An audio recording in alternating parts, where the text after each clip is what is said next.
nous avons de notre côté identifié essentiellement deux obstacles. Le premier lié au sens du toucher, le second dû à l'utilisation de certains objets du quotidien.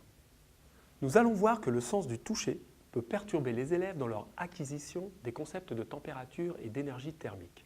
Pour cela, utilisons une plaque en métal, une plaque en bois et une plaque de polystyrène.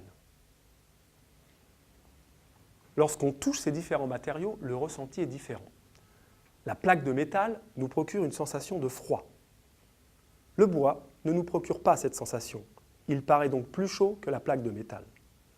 De même, le polystyrène paraît plus chaud que le bois. Que se passe-t-il en réalité? Nous nous trouvons en présence d'un être vivant et de différents matériaux. Examinons-les du point de vue de leur énergie thermique. Le corps humain possède en moyenne une température de 37 degrés Celsius et une température de peau de 35 degrés Celsius.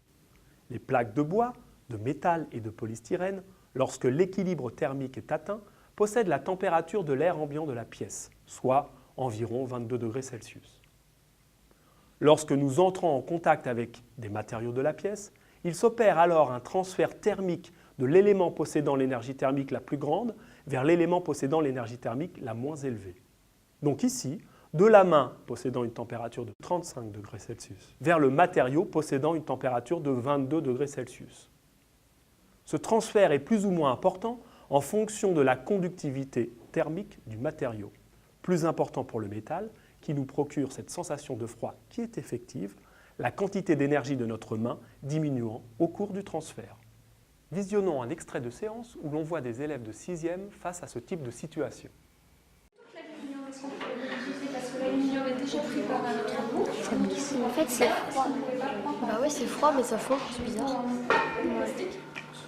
pouvez pas tester avec le plastique. L'aluminium, il est tout froid et il fait fondre le glaçon. Eh oui, l'aluminium est tout froid, il fait fondre le glaçon. Bah oui, c'est drôle ça. C'est drôle, mais il faudra qu'on explique ça, il faudra qu'on trouve une explication. On voit dans cet extrait que leur sensation pousse les élèves à attribuer aux objets ou à la matière des propriétés. La plaque de métal est froide, le bois est chaud. Ces sensations les empêchent de comprendre les notions de physique en jeu lors des interactions main-matériaux. Les élèves ne comprennent pas que les plaques sont à la même température d'équilibre, à partir du moment où elles sont dans la pièce depuis suffisamment longtemps. Ils appréhendent mal les transferts d'énergie thermique entre leur corps et les différentes plaques, entre la plaque et le glaçon. La plaque de métal est froide et pourtant elle fait fondre le glaçon plus vite que les autres plaques. Pour finir, n'oubliez pas que chaud et froid n'ont pas de sens physique. Ce sont des termes subjectifs liés aux personnes. Tout corps, lorsque sa température n'a pas atteint le zéro absolu, possède une agitation thermique. Il vaut donc mieux parler de température possédée par la matière, les matériaux, et de transfert d'énergie thermique. Visionnons un second extrait vidéo pour comprendre comment les élèves appréhendent la notion d'isolant thermique. Là, ça fond le plus vite, ça veut dire que l'aluminium, est-ce que c'est un bon isolant? Non. Bah non. Non, est-ce qu'il peut nous protéger contre le froid? Non. Non. Par contre, peut-être contre le chaud. Peut-être contre le chaud, donc là, il faudra qu'on teste avec deux.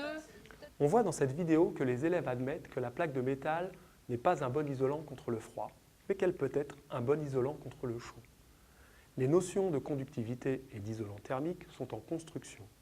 Pour les élèves, un isolant thermique n'est pas encore un matériau ou un dispositif qui limite les transferts d'énergie thermique entre deux systèmes. On peut effectuer un lien entre les réflexions des élèves et leur quotidien.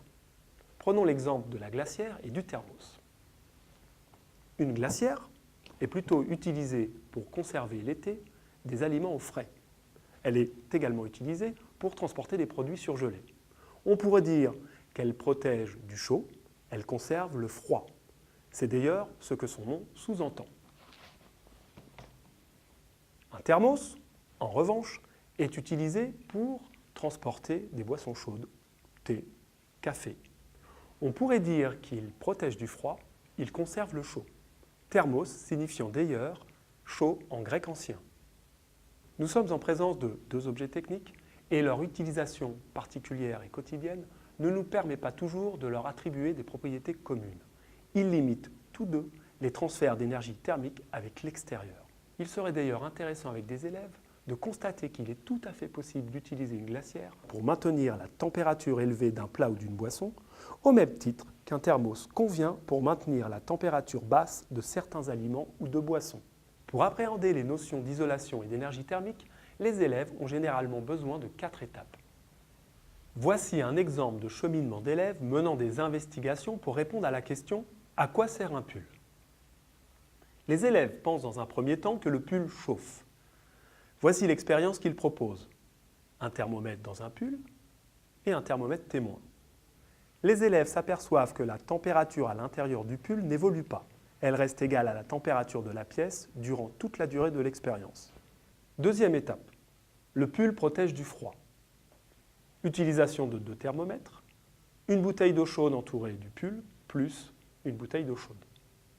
Les élèves s'aperçoivent que la température diminue moins vite dans le cas de la bouteille entourée par le pull. Ils s'aperçoivent aussi que certains groupes obtiennent des résultats différents, plus ou moins de diminution de température selon le dispositif utilisé. Troisième étape, le pull protège du chaud. 2 thermomètres à nouveau, une bouteille d'eau avec de l'eau glacée entourée d'un pull, plus une bouteille d'eau avec de l'eau glacée. Les élèves s'aperçoivent que la température augmente moins vite dans le cas de la bouteille entourée par le pull. Ils s'aperçoivent à nouveau que certains groupes obtiennent des résultats différents, plus ou moins d'augmentation de température selon le dispositif utilisé. Dans la 4e étape, on demande aux élèves de revenir sur les expérimentations et les conclusions effectuées lors des 3 premières étapes. On leur demande de préciser le rôle du pull en faisant la synthèse des résultats obtenus. C'est là l'occasion de commencer à construire la notion de matériaux isolants et de transfert d'énergie thermique qu'il faudra poursuivre par la suite.